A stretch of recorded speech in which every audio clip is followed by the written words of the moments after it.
This video is brought to you by the good people over at Creative Cave. A home for content creators. It's a place where creators can come in and work on their solo projects or collaborations just like ours. So if you're looking for a space to shoot your next branded deal, edit your videos, or even a home base for your next business, make sure to go to creativecave.com.au. And find the promo codes below: AMAXCC for a half day, AMAXCC2 for a full day. More information in the description below. That's exclusive.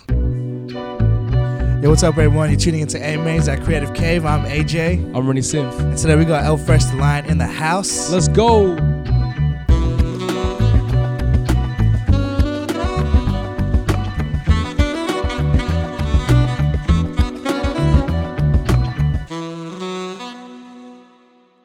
One of the biggest questions I want to ask is, what is your biggest achievement in music? I mean, if I'm hearing like you opened for Nas already, that's like, if I was in your shoes, I would have said that. But what is your biggest achievement that you ever done in music, and how'd you get there? Bruh, it depends on the context, like, because there are certain things that I've done that, you know, I'm grateful for being able to have done those things, and they're all different. So like, if I had to pick, you know, what was my greatest hip hop moment, you know what I mean? Like doing a Nas tour would be like right up there, you know what I mean? Yep. I think, you know, but one, just kind of touching on what you just spoke about there, you know, like, I think it was, 29, last year, I got to perform at the UN headquarters in New York, right? Yeah. And, you know, that was a trip for me because, like, I rocked up in a hoodie and some jeans, you know what I mean? Like, I wasn't suited up or nothing like that. I wasn't there trying to impress anybody. It was there. I was invited by YouTube to kind of perform as I am, to come as I am, you know? And It's big. like that, I say that one because, you know, that came about with a partnership and a relationship with YouTube, which had been developed over 2 years, and I got to work really closely with them, and they were showcasing my work on this program called Creators for Change, which is like this global kind of platform for different people from around the world. They pick like 30 to 40 people from around the world to support them to make content which they like the content of, and would promote it on YouTube. Yeah. And, you know, like, it was a trip for me because that opportunity, you know, man, I got to do that UN thing. One of the videos that I made for them was a music video premiered in New York for Tribeca TV Festival. I got to open up for Elton John when he played in Sydney because of that relationship. And, you know, it was a big deal for me because, like, at the time that they picked me, and they picked all these YouTubers, I had like 4,000 subscribers on my YouTube channel. My YouTube channel still not shit, right? Right. And I was like, why the hell? I literally, after I had like an interview with one of the guys at YouTube who was leading the program, and he was one of the guys picking all the people. And, you know, we did the whole business thing, made first impressions, and afterwards, once I realized he was cool, you know, I was like, yo, Paul, like, why'd you pick me for this program? Like, you could have picked anybody in Australia, and you pick him, or around the world, and you're picking me. Like, I'm not shit in terms of numbers and what you're trying to do and he was like, because of what you're talking about, because of your music and what it speaks to, and it's not just entertainment, there's messages to it. You're representing your culture, you're representing where you're from, your area, and like that's hard to find, and like, that's authentic, and we feel you represent what we want to showcase. And man, it was a trip because, like, for so many years in my come up, I had countless amount of people come up to me and say, bro, like, what you're making's cool, but like, maybe it's a bit too conscious, or it's a bit too political, or you're showcasing your culture a bit too much. Like, maybe you need to make a song like this just to get big, and then you can talk about like this and that, or whatever. And so, like, all these people were talking about, bro, you need to compromise what you do. And so, like, and I said this to them, like, to YouTube, I was like, man, I had to appreciate you guys, because I told them that, like, all these years I had people telling me all this stuff, and you guys picked me for being authentic and uncompromising. So I was like, man, that was a gratifying feeling for me, because it was like, yo, you know, your dedication and commitment to what you believe in you know, can really take you to platforms and heights that you want to go. Like, you don't need to compromise yourself. Like, I feel like that's one of my one of the truths that keeps me going after all these years, and one of the things that I continue to want to prove to myself, most importantly, is that I can get where I want to get to. And for me, it's like I'm trying to get to the top, and I want to do that without having to compromise who I am and what I stand for, what my beliefs are, what I represent, where I'm from, all that sort of stuff, you know. So I mean, that was a big moment for me. Yeah, it's crazy, man. And I kind of want to dig a little deeper into that, get a bit more insight on that, and understand what do you think you did right for people tuning in? Like, what advice would you give them in your whole journey, your whole experience as a musician?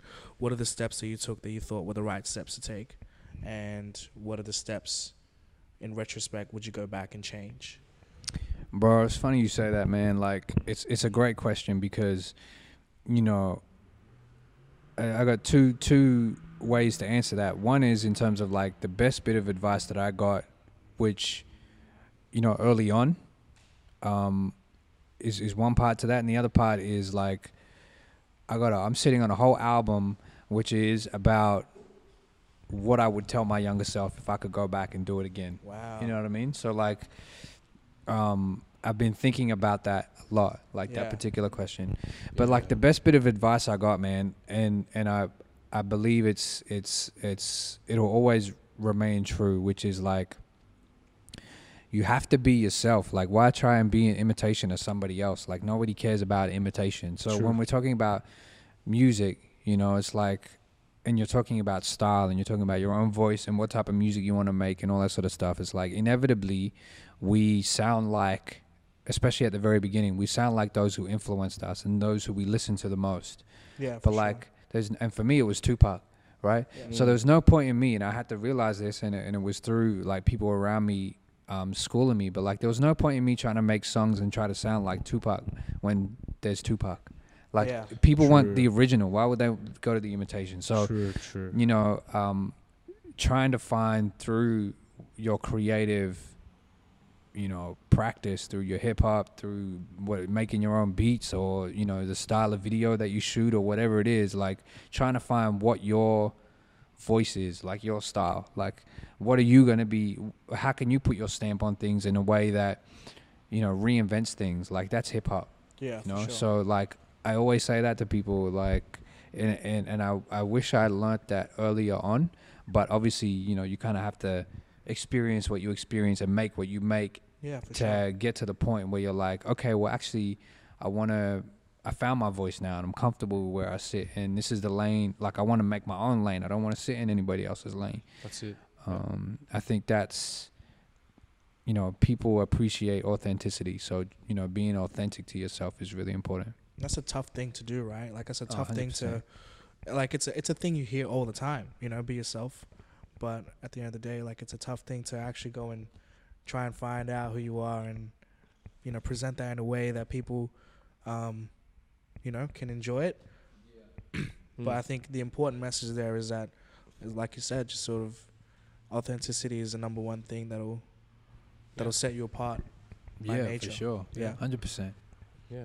So taking a step back, I guess, just further from, you know, sort of where we're being we're honing in on certain things, and we're being very specific in terms of culture. If we're taking a step back in terms of Sydney's music scene as a whole, you know, what do you think of it so far? And, you know, do you think if you were to start out again, how would you go about navigating your way through it? Well, I love the Sydney scene, and a lot of people, like, from other places might not appreciate it in the same way, but like, Sydney has a hard edge to it, you know, that I think, you know, forced me to refine what I do, you know. And I think if I was in different cities, I'd come up in a different way. But like, Sydney, you have to make your own way. You know, no one's gonna lay out a path for you. And like the Luck Outlaws and all this like shit that's popped up, like it's not easy to come up, right? Shouldn't stop you, right? But like, it does. But you know, in the face of like challenges, you find ways to creatively make something new. you know. And so for me, like, you know, like we were chatting before, like my come up was, you know, street ciphers and battles, and like there was no stage. Yep. That's You know, right, bro, yeah. like, and Yeah. it was, you know, like we were playing beats through a wheelie bin speaker system. Yep.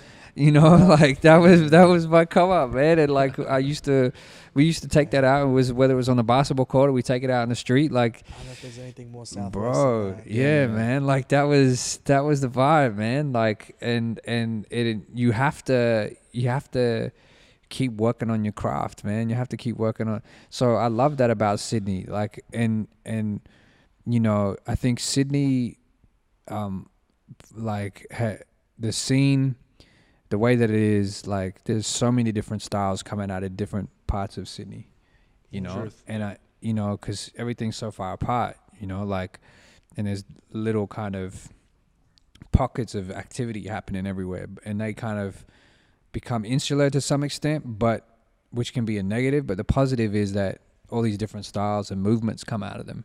Yep. You know, and I love that about Sydney, man. Like it's great. Like there's so much great stuff coming out right now, you know, in terms of music and what people are doing and how they're engaging, not just home, like how they're reaching out internationally and stuff like that, you know. So we've got, I think right now, a really great culture, and it's come from, and you know, like in my team I got people like Mira, I got people like MK1, people like Zig, who are been around for 20 years, you know. Yeah. And so they tell me about how Sydney was, the scene was like 20 years ago, 15 years ago. And they talk about the crews that came up then and like what they were doing, and, you know, how there was that fusion. You know, what they tell me they miss is like they miss the fusion of the different parts of the culture. So like, you know, it wasn't just rappers, it was rappers, breakers, graffiti writers, like Yeah, for DJs, sure. everyone was all For together.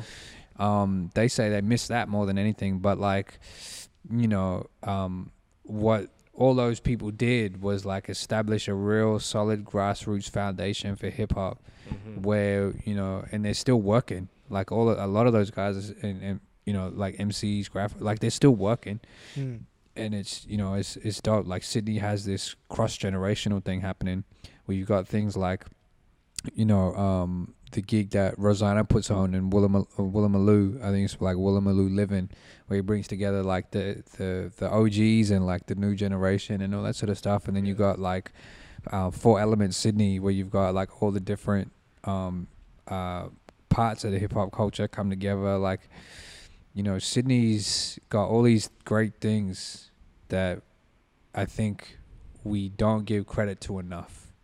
There's a lot happening. There's a lot of love, I think. What up? You're watching AMAs at Creative Cave. Such a dope vibe. Make sure you check the links in the description. Subscribe, like, share, do all that shit. You know what to do. My name's El Fresh the Lion. It's been nothing but a pleasure to be here. Make sure you check in with these guys again and again, because what they're doing is dope. Much love, much peace.